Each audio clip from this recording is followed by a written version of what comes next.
तो नमस्कार साथियों, आप सभी का फिर से एक नए वीडियो में स्वागत करता हूं। और आज की जो वीडियो बहुत इंपॉर्टेंट होने वाली है। आज की जो वीडियो में हम लोग बात करेंगे क्लास 10th के विज्ञान के बारे में। ठीक है, कि विज्ञान में कैसे कैसे क्वेश्चन पूछे जाते हैं। ठीक है, कैसे कैसे क्वेश्चन को पूछे जाते हैं, क्या क्या क्वेश्चन आता है।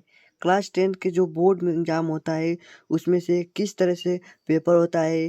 ठीक है, किस तरह से पेपर होता है और किस प्रकार के क्वेश्चन पूछे जाते हैं, इसके लिए मैं यहाँ पर वीडियो लाया हूँ। और ये खासकर विज्ञान का देख सकते हैं, विज्ञान का है पेपर। ठीक है, जो 2022 में पेपर हुआ है, जो 2022 में पेपर हुआ है, ठीक उसी का मैं दिखा देता हूँ आपको किस तरह का, उसमें किस तरह का, किस टाइप का क्वेश्चन पूछे जा गया है। ठीक है, तो सबसे पहले यहाँ पर देख सकते हैं कि आपको 3 घंटा 15 मिनट का समय मिल रहा है। ठीक है, जो कि 70 पूर्णांक का है, ये भी सब लोग जानते हैं।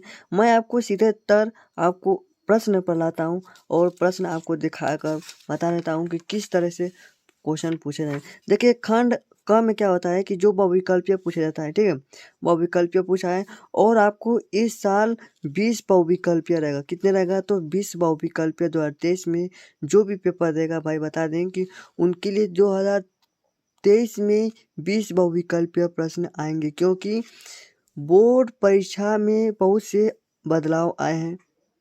और उस बदलाव को आप समझिएगा थोड़ा, कि 20 बहुविकल्पीय पूछे जाएंगे। तो कुछ इस तरह का बहुविकल्पीय पूछे जाएंगे, मैं आपको पढ़ कर बता देता हूँ। इसका आपको हल अगर चाहिए तो इसका कमेंट बॉक्स में कमेंट करिएगा, मैं इसका पूरा संपूर्ण हल आपको बता दूंगा। ठीक है, तो सबसे पहले कि 20 सेमी का फोकस दूरी वाले उत्तर दर्पण के सामने 20 सेमी की दूरी पर स्थित वस्तु का प्रतिबिंब बनता है। आपको इसमें से ऑप्शन में से आंसर देना जो 1 नंबर का पूछा है।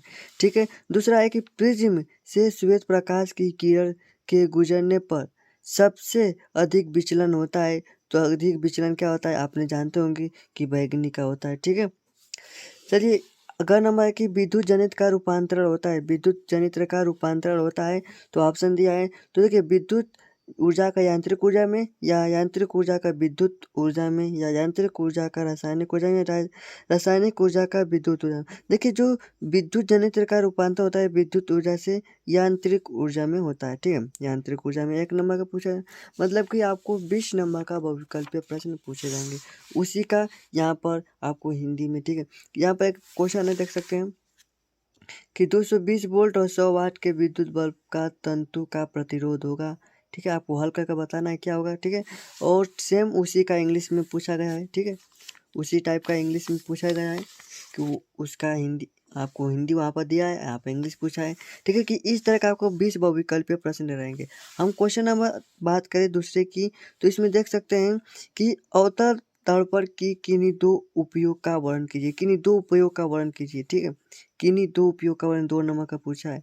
ठीक है, बहुत आसान क्वेश्चन आता है, आपको बस ध्यान से देख लेना है।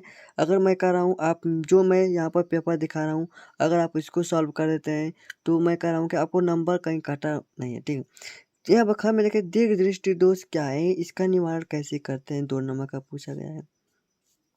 ठीक है, 2 नंबर का पूछा गया है। चलिए अगला क्वेश्चन देख लेते हैं। ठीक है, आगे वाला क्वेश्चन देखिए। आगे वाला क्वेश्चन है कि उत्तल लेंस द्वारा आवर्धित प्रतिबिंब बनने की क्रिया को किरण आरेख में दर्शाइए। ये भी 2 नंबर का पूछा है। देख सकते हैं किस तरह का आपको पेपर पूछे गया है। अगर मैं बता दूं फिर से कि अगर आप इसका सॉल्व चाहते हैं, इसका सॉल्व पेपर, तो आप, मैं बता दूं, कमेंट कर दीजिएगा कि मुझे आवश्यक है इसका हल पूरा, तो मैं उसके लिए वीडियो बना दूंगा। ठीक है, बहुत से लोग बस पेपर दिखाने के लिए बात करें, तो मैं दिखा दे रहा हूँ। ठीक है, चलिए दूसरा तीसरा क्वेश्चन देख सकते हैं। 4 नंबर का जो पूछा है कि 2 ओम 3 ओम 4 ओम प्रतिरोध के समांतर क्रम में जोड़ा जाता है। ठीक है, समांतर क्रम में इस संयोजन को 24 वोल्ट की बैटरी से जोड़ा जाता है। तो बैटरी का संयोजन धारणा की गणना कीजिए। ठीक है, या अथवा में दिया है क्वेश्चन, देख सकते हैं कि 4 ओम प्रतिरोध के प्रति सेकेंड 100 जूल। मतलब कि आपको क्वेश्चन ज़्यादा नहीं देगा, आपको ज़्यादा इसमें परिभाषा लिखने के लिए देगा। ठीक है, ये भी 4 नंबर का पूरा। आप अगर ये क्वेश्चन करना है ये कर लीजिए, या क्वेश्चन ये कर सकते हैं। ठीक है, क्वेश्चन नंबर का है कि देखिए, यहाँ पर 4 नंबर का ये भी पूछा है कि प्रकाश का परिवर्तन का नियम लिखिए। भाई ये तो आपको 100% याद होना चाहिए, ये जरूर पूछता है। ये इसमें देखिए, यहाँ पर भी इसमें भी सवाल दे दिया है इसका क्या लिखना है, नियम भी लिखना है। और इसमें सवाल दिया है कि ये कबूतर दर्पण से 10 सेमी की दूरी पर वस्तु स्थित है। यदि दर्पण की आभासी प्रतिबिंब 20 सेमी है तो दूरी पर बनता हो तो दर्पण की वक्रता त्रिज्या पूछा है। भाई यह बहुत आसान है, 4 नंबर का पूछा है। या अथवा में दिया है कि एक प्रिज्म से प्रकाश के अपवर्तन की क्रिया चित्र द्वारा समझाइए।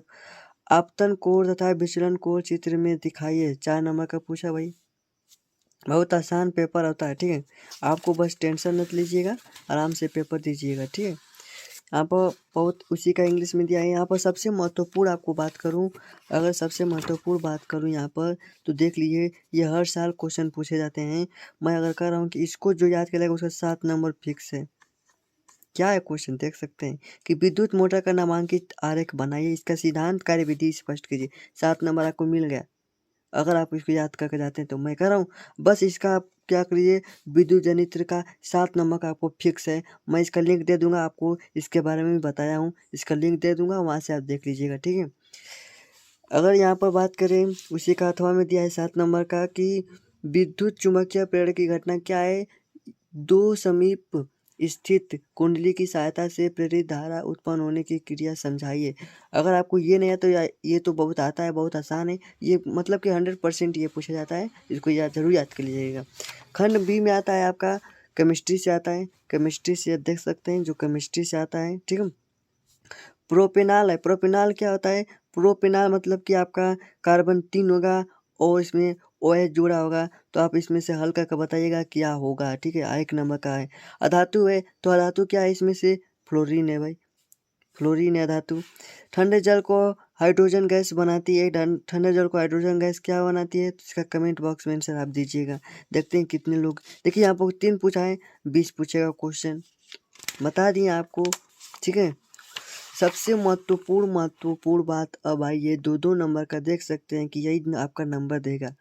प्रश्न पेरिस बनाने की विधि का उपयोग, इसका मैं लिंक दे दूंगा, आप यहाँ पर देख लीजिएगा। मैं इसको बताऊँ कैसे बनाया जाता है, इसका उपयोग भी बताएं।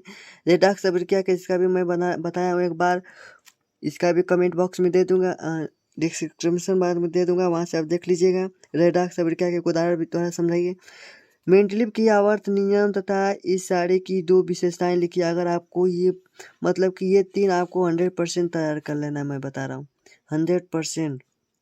ठीक है, अगर आप यहाँ आइए, यहाँ पर क्वेश्चन देखते हैं 2 नंबर का, कार्बन की सर्वतोमुखी प्रकृति का स्पष्ट कीजिए, निस्तापन या भोजन में अंतर समझाइए, ये भी आप तैयार कर लीजिएगा। ठीक है, अब यहाँ पर टिप्पणी लिखने के लिए आता है कि यहाँ पर है कि कार्बन की यौगिक आक्सीकरण अभिक्रिया क्या होता है, समझातीय श्रेणी क्या होता है, या साबुन तथा अपमार्जक का निर्मल क्रिया बताइए। 3 नंबर का, ये जरूर आप याद कर लीजिएगा, गोला इसलिए मार दे रहा हूँ।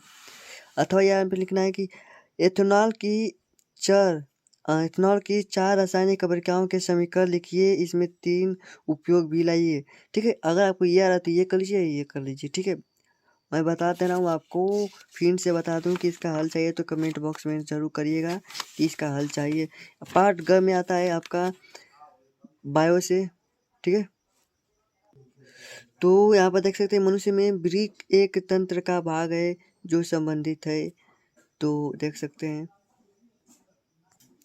तो मैं बता दूं आपको, आप अगर आपके आसपास में 2022 में जो पेपर भाई या बहन दिए हैं, उनका क्या करिए, आप पेपर मांग कर, ठीक है, उनका पेपर मांग कर आप सॉल्व करिए। सॉल्व कर लेंगे उनका पेपर मांग को, तब मैं कह रहा हूँ कि आपका 100% में कह रहा हूँ कि आपका 70% आपका क्वेश्चन सॉल्व हो जाएगा और 30% आप तैयारी कर लीजिएगा। मतलब कि 70% आपका कहीं, मतलब कि कह दें कि 100 में 70 नंबर आपका कहीं गया नहीं है। आप अगर मतलब कि 2-3 पेपर मॉडल पेपर या मतलब पीछे का भी, जैसे 2020 या 2021 या 2022 का जितने भी पेपर हुए, आप अगर उन पेपरों को आप सॉल्व कर लेते हैं तो मैं कह रहा हूँ 100% कह रहा हूँ कि आपको कोई दिक्कत नहीं होगी। तो अगर आपके घरों के बगल में या घरों में कहीं भी हो तो उनका पेपर आप सॉल्व कर लीजिएगा। ठीक है, चलिए फिर मिलते हैं एक नए वीडियो में। जय हिंद, जय भारत।